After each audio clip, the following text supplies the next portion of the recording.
Sejam todos bem-vindos a mais um episódio do nosso podcast Talk to Us. Eu sou Cleidson Lucena, médico otorrinolaringologista e cirurgião de cabeça e pescoço. Olá a todos, sou Olivia Noleto, sou médico, otorrinolaringologista com formação em otoneurologia e é um prazer tê-los aqui, Milena e Victor. Hoje estamos abordando um tema muito interessante, que é o uso do cannabis medicinal. Tudo aquilo que você gostaria de saber e não conhecia ninguém para perguntar. Recebemos aqui hoje Vitor Targino, que é médico, especialista em medicina integrativa, e Milena Lopes, médica, especialista em medicina integrativa, além de especializados no uso do cannabis medicinal. Eu queria entrar na primeira pergunta técnica. E aí pode começar por Milena, se Vitor quiser complementar, fiquem à vontade, tá bom? Em relação como o cannabis medicinal se diferencia do cannabis recreativo, em termos de composição e uso. Tá. Veja, a diferença vem muito da qualidade, porque a gente está falando de uma mesma planta. Então, não existe uma diferença oficial de composição que a gente possa provar, né? Quando a gente pensa em cannabis recreativo, a gente está pensando no uso fumado, né? Que é aquele uso que a pessoa não sabe bem o que é que está usando, né? Então, a gente tem várias espécies de cannabis, né? E a depender da espécie, a gente vai ter composições diferentes, sim. E isso diferencia também, porque o óleo a gente sabe exatamente qual é a espécie que está sendo colocada ali, qual é a quantidade de cada substância. E isso é a grande diferença da composição. Estamos falando de mesmas moléculas, mas que a gente não tem noção de proporção, né? E a gente sabe que a depender do uso que se faz da planta, a gente vai ter mais uma substância ou outra, a própria combustão gera alterações em substâncias, transforma substâncias em outra, é um processo físico que gera alterações químicas, né? Então, a grande diferença é essa, né? E aí, o uso medicinal também é um uso acompanhado, né? Se espera que a pessoa faça esse uso sendo paciente de alguém ou sendo cuidado por alguém. E aí também está uma diferença, porque o uso recreativo muitas vezes é medicinal, o que está fazendo a pessoa usar é tratar algum sintoma que nem ela ainda tem consciência de que tem, mas que não está sendo acompanhado, que não foi dito a ela, você está usando porque você quer controlar a sua ansiedade, você está usando porque você quer melhorar o seu foco, você está usando porque você está muito tenso, né? Então, a grande diferença é essa, né? De forma prática. Milena, isso, ó, entrando aqui, o que eu acho também interessante, assim, quando a gente vê o cannabis, por exemplo, o cannabis medicinal, a gente gosta de falar, a gente sabe quais componentes que tá lá, e às vezes a gente usa para aquele objetivo, que a gente sabe que o CBD é diferente do THC, que é diferente do canabiol, canabidiol, só que quando a gente usa ele de forma recreativa, muitas vezes o recreativo vem uma droga ruim, né? Exatamente. Muitas vezes eles colocam outros componentes que a gente vê que não é. Perfeito. Por exemplo, a gente sabe, por exemplo, que o cannabis, ele ajuda muito em muitos sintomas. Por exemplo, eu uso pacientes com zumbido, tontura, a gente vê que melhora a ansiedade, o paciente fica melhor. Mas às vezes quando o paciente fuma maconha mesmo, às vezes ele tá ruim, porque, como você falou, a combustão. E às vezes tem componentes ali que não são legais, que são muito mais tóxicos, que vai ajudar. Então tem paciente que fala, ai, doutora, quando eu fumo maconha, meu zumbido. Porque talvez eu falei, essa maconha não presta. Exato. Você tá com a maconha errada. Exatamente. Entendeu? Exatamente. É igual você não sabe, né? Que na verdade o que é que você tá queimando ali, fumando e perfeitamente vaporizando, né? Então, eu acho que a grande problemática, inclusive em outros países, o uso vaporizado é um uso legalizado, né? Acho que vai ter alguma pergunta pensando nisso no processo legal aqui. Mas existe sim a medicina do uso vaporizado e uso fumado. Sim. E muitas vezes quem é usuário da maconha tá usando por uma questão medicinal e eu também. achei perfeito. Você falou assim, quantos pacientes, às vezes, a gente sabe que o CBD, o THC é caro. Não é uma medicação paga. Então, às vezes, a pessoa tem dor, ansiedade. Então, é mais fácil ela pegar lá, fazer a plantação dela em casa e consumir do que ela realmente comprar. Porque a gente sabe que não é uma coisa disponível para todo mundo. É a autonomia do próprio cuidado. Concordo. Vitor, me diz uma coisa. Quais são as principais condições médicas que podem ser tratadas com o uso da cannabis? Então, primeiro, para a gente entender quais são as indicações clínicas, é importante a gente entender que temos um sistema no nosso corpo, que é o sistema endocannabinoide, que endo de dentro, canabinoide, que ele vai interagir com os produtos derivados da cannabis, e a partir daí, esse sistema ele vai regular vários outros sistemas, como o humor, vai regular nossa ansiedade, vai regular o nosso ciclo do sono e da vigília, vai regular o nosso apetite, vai regular o nosso metabolismo, o estresse, o sono. Então, assim, já falou, né? Mas... E a dor crônica, né? Que é bastante utilizado hoje em dia, não é mesmo? Vamos entrar agora na primeira utilização, que é na dor crônica. A mais comum, né? Milena, você poderia falar para nós um pouquinho qual a vantagem do cannabis medicinal em relação às medicações tradicionais da dor crônica, utilizar na dor crônica? Você poderia relacionar alguma vantagem? Com certeza. Se deixar, eu fico só falando aqui. Vocês vão perguntar e vocês vão ver. Vocês vão precisar de algum limite, fazer alguma expressão. Porque a gente tem várias formas dentro da medicina alopática de fazer e trazer o controle de dor. Mas a maioria delas, elas tratam de forma isolada aquela dor. Trata pelo um hormônio específico, um neurotransmissor específico. Sintoma, né? Mexe no sistema opioide, beleza, mexe no sistema opioide. Mas e o resto das coisas que estão gerando a dor? Não é só regular esse sistema, né? A gente tem que... A dor é uma sensação que está muito associada à inflamação, né? A gente sente dor, muitas vezes, por citocinas inflamatórias. Então, se a gente está só silenciando a dor, a gente não está fazendo nada. Então, eu acho que a grande diferença da cannabis em relação a outros medicamentos, uma das grandes, é que ela, de fato, está mexendo no processo que está gerando a dor, que é a inflamação. Então, além de você estar silenciando, né, aquele sintoma, você também vai estar diminuindo o processo inflamatório e a história natural da dor, né? E aí, além disso, vai atravessar outras coisas, porque a dor, ela não é só física. A dor, ela é somatizada. Uma pessoa que sofre de fibromialgia, óbvio que tem, sim, aquela alteração orgânica que você consegue ver. Mas tem também os gatilhos emocionais que geram e despertam, pioram, intensificam essa dor. E a cannabis vai mexer nessa ordem também, porque ela não mexe em uma coisa só. Por mais que eu esteja usando focado na dor, ela vai mexer em todo o sistema endocannabinoide que está no corpo todo, que vai mexer em tudo que a cannabis, do CBD e o THC principalmente vão interagir, que são vários sistemas, sistema dopaminérgico, o sistema opioide, enfim, é muita coisa ao mesmo tempo. Deixa eu pegar um gatilho aqui, que você falou do CBD e do THC, a gente sabe que o cannabis, na verdade, existem diversos compostos. E aí eu queria que você falasse para mim um pouquinho desses compostos, quais são os principais compostos que a gente tem na cannabis. A gente sabe que tem diversos, mas não são todos utilizáveis, né? Fala para mim um pouquinho desses compostos. Então, a gente sabe que a cannabis é uma planta que tem mais de 250 substâncias, né? Então, é uma planta muito rica, né? Os que a gente mais conhece hoje, né, que são os canabinoides principais, que é o canabidiol, que é muito conhecido como CBD, e o THC, certo? Esses dois componentes são os principais canabinoides que a gente mais conhece, mas existem outros canabinoides menores também, né, que aqui no Brasil a gente não consegue ter tanto um estudo, né, sobre os óleos, como é que estão, se a gente tem uma quantidade alta de canabigerol, que é o CBG, ou o THCV, que é a tetrahidrocannabivarina, né? Então, assim, são muitos, né, muitos deles, inclusive os terpenos, né? Os terpenos uma classe de substâncias que é o que dá o cheiro à planta, né? Aromatização, né? Aromatização. Então, assim como a gente pega uma lavanda e cheira uma lavanda, a gente vê que a lavanda tem esse terpeno, né? Que é o linalol, que também existe em algumas cepas da cannabis, né? Então, o linalol é um terpeno também, assim como em várias outras plantas elas exalam esse cheiro.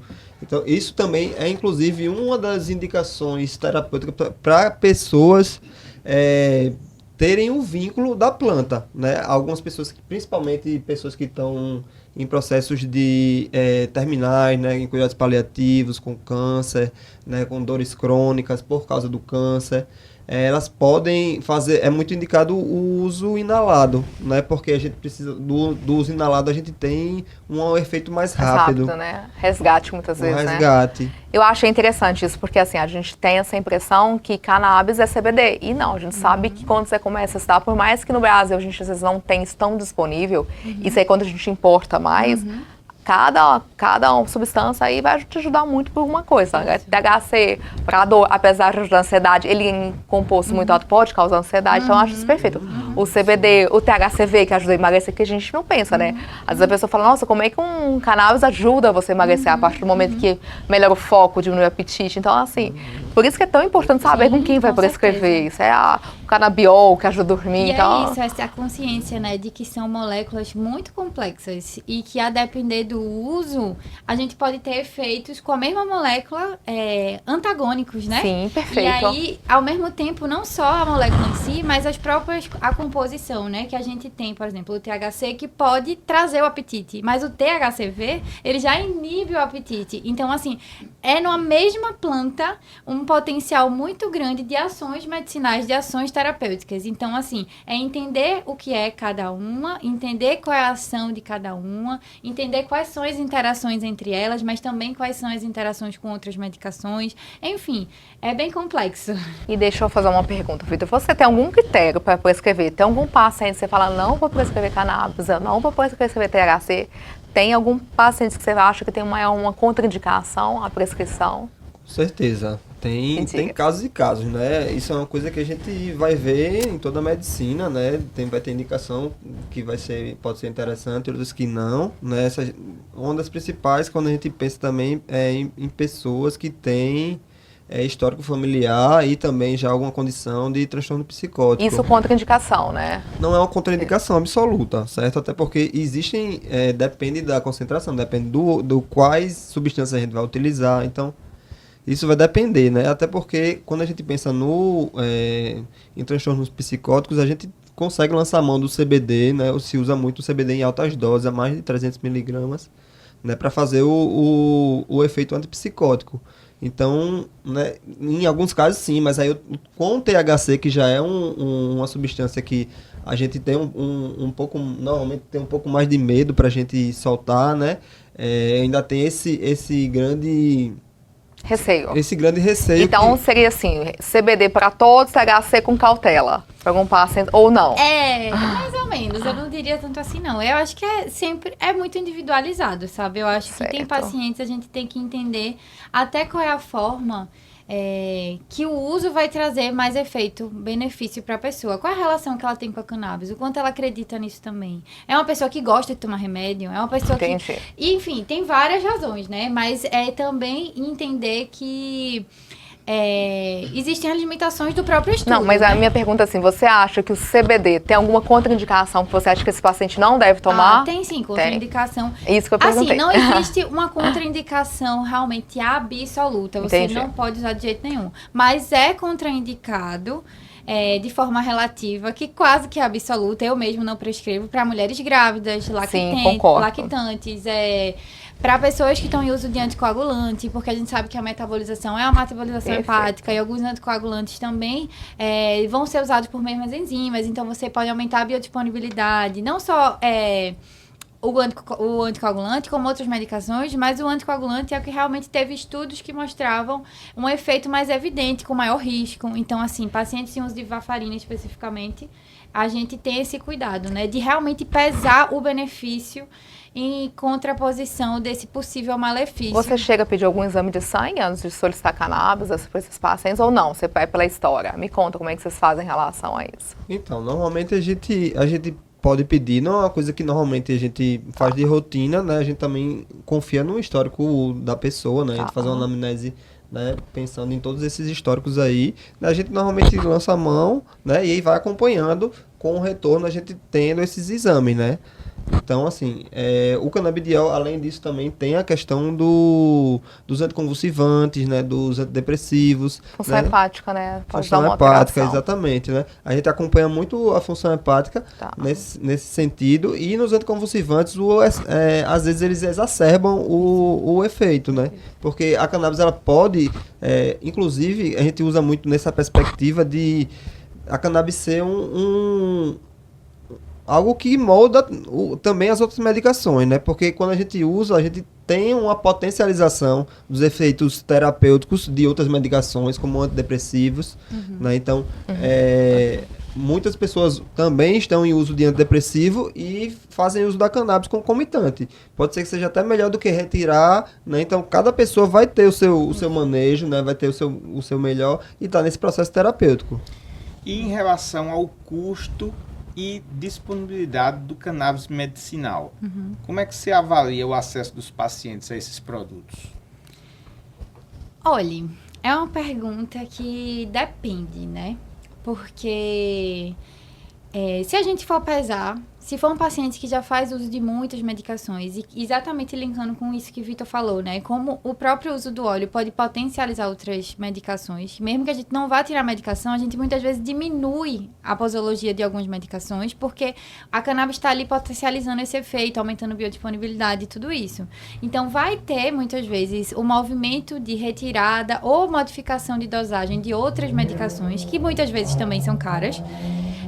Mas tem pessoas que vão usar e não estavam em tratamento, enfim, né? Então, se você for pensar uma pessoa que não faz uso de medicações de forma contínua, enfim, que já não tem um custo nisso, com medicações, talvez ela considere um preço alto. É um preço alto, na verdade, né? Se a gente for pensar a população como um todo. Mas eu acho que também, se a gente for botar na ponta do lápis, a gente Os ganha benefícios, em né? muitos pontos. Porque uma pessoa, por exemplo, que dorme melhor, ela vai trabalhar melhor. Então, enfim, são muitas coisas que entram na ponta do lápis. De forma prática, é uma medicação cara, Tem um custo que precisa, caro. sim, que você tenha uma disponibilidade de dinheiro ali naquele momento para dispor e ter. Mas eu acredito muito nessa sustentabilidade do tratamento, porque eu vejo as mudanças que trazem e como isso impacta na vida financeira. E a outra coisa também, que não é uma medicação que você encontra fácil, né? Não é uma medicação que você acha de forma fácil nas farmácias. São poucos os fabricantes e distribuidores aqui no Brasil, né?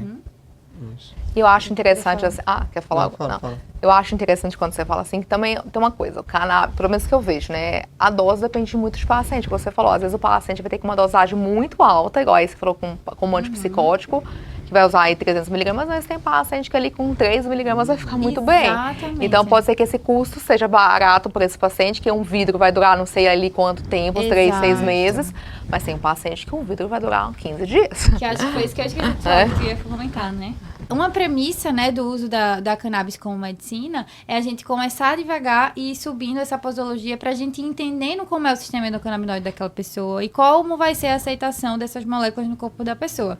Então, isso minimiza muito as possibilidades de efeito colateral. Eu tenho pouquíssimos pacientes que chegaram a mim relatando algum tipo de efeito colateral e sempre era algo assim como, me senti um pouco mais sonolenta, me senti um pouco mais tonta, mas depois passou, sabe? Então, assim, na prática, eu vejo pouquíssimos relatos de efeitos colaterais. Mínimos, né? Isso, o mínimo, né? O muito pouco. CBD ele tem muito essa questão da sonolência, normalmente quando a gente usa, né, dá essa sonolência, mas normalmente acontece na primeira semana. Isso. Primeira e segunda semana, porque assim como os efeitos positivos, vamos pensar de uma droga como o cigarro, ele vai pedindo mais, os efeitos colaterais da cannabis ele vai pedindo menos. É né? verdade. Perfeito. Então, em uma semana, o seu corpo já está tolerando os efeitos colaterais, né? Que aí a gente também pode pensar no próprio veículo do óleo, né? Porque o óleo de cannabis, ele é diluído normalmente em outro óleo, né? Que é o óleo carreador. E aí, hoje se usa óleo de milho, óleo de coco, né? Que é um triglicerídeo de cadeia média, que também se usa muito pensando em pacientes com epilepsia, né? Pensando na sua dieta. E aí, falando assim da forma de administração, que a gente sabe que é óleo, cápsula, vaporização, apesar do Brasil ter óleo, aí usa mais óleo, né? Mas vocês acham que algum tem um efeito maior? Qual que vocês acham que, se fosse liberado todas as formas, qual que você acha que vocês indicariam mais para o paciente de vocês? Eu acho que depende do paciente. Tudo da cannabis depende, mas depende muito do paciente. É isso, é liberado esse uso oral aqui no Brasil, né? Então, a gente pode sim usar cápsula, gummy, esse tipo de coisa. Mas, assim, eu costumo usar o óleo porque ele traz mais possibilidades de posologia. É mais fácil, Quando né? a gente usa cápsula, gama e coisa assim, são já dosagens muito engessadas. E às vezes é isso. Eu também acredito e fomento muito a autonomia do paciente nesse cuidado. De tipo, foi um dia muito mais cansativo que o normal. Eu sei que se eu aumentar uma gotinha hoje do CBD, vai ser melhor pra mim hoje. Então, tem pacientes meus que já estão em uso há muito tempo, que eles têm esse domínio. De dizer assim, não, hoje eu tive um estresse muito grande, doutora, eu vou fazer isso, tá certo?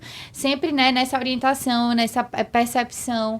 Então, assim, eu acho que o óleo, ele oferta mais variedade mesmo, assim, né? Da gente poder tratar com mais flexibilidade. Mas existem sim pessoas que não curtem de usar o óleo, não gostam do sabor, então às vezes prefere usar cápsula, prefere usar gummy, né? E tem o uso também de uma cerazinha que a gente usa para absorção também oral. Enfim, tem muitas possibilidades. E o uso vaporizado que tem suas aplicações também, né? O uso vaporizado, ele é muito interessante em algumas situações específicas, principalmente quando a gente pensa as crises, seja a crise epilética ou a crise de ansiedade.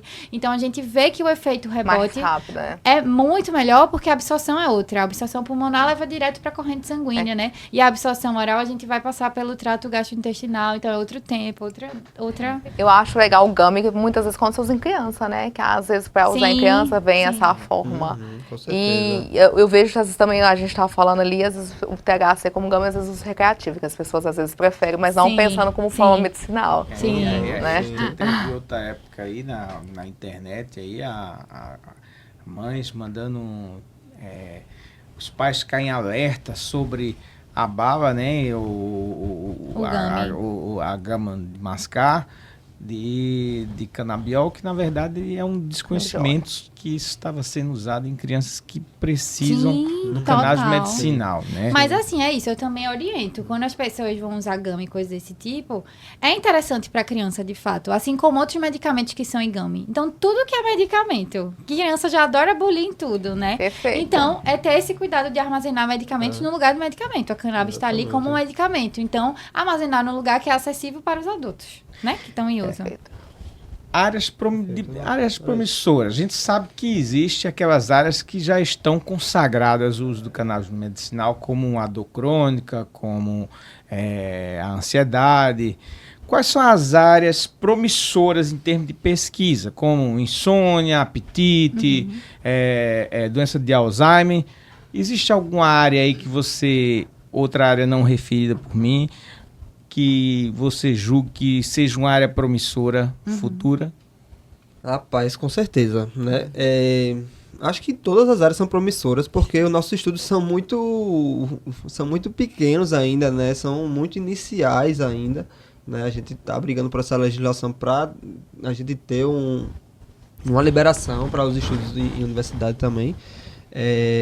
Mas assim, Alzheimer, tem pessoas da neurociência estudando os efeitos da Alzheimer, né, todo o aspecto da neurodegeneração. A gente tem Parkinson, né? No De autismo. Parkinson também, A gente autismo. tem paciente do Parkinson, Insônia, paciente isso. do Alzheimer. Agora, Insônia. puxando pra você na medicina esportiva, né? Que é uma Então, coisa que não se fala. Com certeza, eu ia chegar nisso, né? Porque hoje a gente tá vendo que tá tendo muitas pesquisas, inclusive colocando essas perguntas, né, científicas nas articulações, né?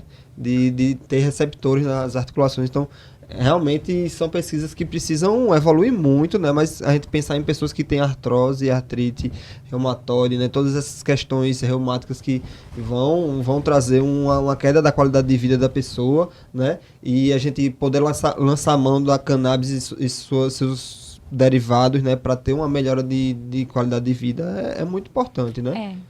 Eu acho que é isso. A reumatologia é uma das principais áreas, mas a neurologia também, o Alzheimer, o Parkinson, a gente já tem muitos pacientes que são desse perfil, sabe? Alguns a gente percebe uma melhora bem importante, outros nem tanto, mas falta sim a gente mergulhar mais nesses estudos. Não falta, eles estão em processo também, mas quanto mais melhor. Lívia, quer fazer suas considerações Sim. finais? Eu acho que a cannabis é uma coisa que reúne todos os públicos e todas as classes sociais. Então a gente vê desde pessoas classe social baixa, classe média, classe alta, que acabam usando por algum fim, né? E para os nossos ouvintes e aí que estão nos assistindo também, como é que eles fazem para achar vocês nas redes sociais e fazer as perguntas que eles ainda têm dúvidas que a gente não abordou aqui? Com certeza.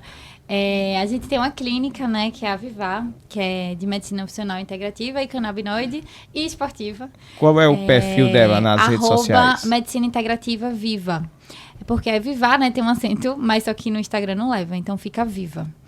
E tem os nossos Instagrams pessoais também, né? Onde eu abordo muito a saúde da mulher e Vitor mais a saúde esportiva, tudo pensando na medicina integrativa e canabinoide. Aí o meu pessoal é @doutora.Milena Lopes Tavares. E Vitor pode falar o dele. E o meu é doutor.Vitor Tagino. Isso. Perfeito. E aí, Pode mandar brasa nas Pois perguntas. é, pessoal, que a gente encham eles de pergunta. Isso aí. E Lívia, quer começar os agradecimentos? Queria agradecer muito você estar aqui. Eu já conheço você há um tempo, conheço o Vitor da rede social, acompanho vocês, aprendo muita coisa. Então, acho que é uma troca de informação muito boa. Então, agradeço muito a presença de vocês aqui. Também agradeço a presença de vocês. Foi uma conversa bastante produtiva e espero, através dessa, tirar as dúvidas e reduzir o preconceito e aumentar a aceitação do cannabis medicinal na nossa sociedade. Sim, sim. E também queria agradecer a vocês pelo convite, né? Acho muito importante esse diálogo entre especializações, entre saberes, porque é isso que vai potencializar a gente chegar num lugar de saúde melhor para as pessoas, para o planeta, para tudo, né? O diálogo é tudo, é a chave de tudo. Isso. Também queria agradecer muito, né? Fico muito lisonjeado de estar aqui, né? De estar compartilhando essas mudanças de vida que a gente tem, né? A cannabis, ela faz isso, ela abre, né? Você vê que a gente olhando são pessoas tão diferentes, né? Que a gente olha o perfil em que um cannabis consegue juntar. Exato, perfeito. Perfeito. É exatamente sobre isso. Então chegamos ao final de mais um episódio do nosso podcast Talk to Us. Queria agradecer a presença de todo mundo, a vocês ouvintes, a vocês que estão nos assistindo nas redes sociais e a toda a equipe aqui do podcast Calça Justa, Frank Sinatra e toda a equipe. Obrigado, até o próximo.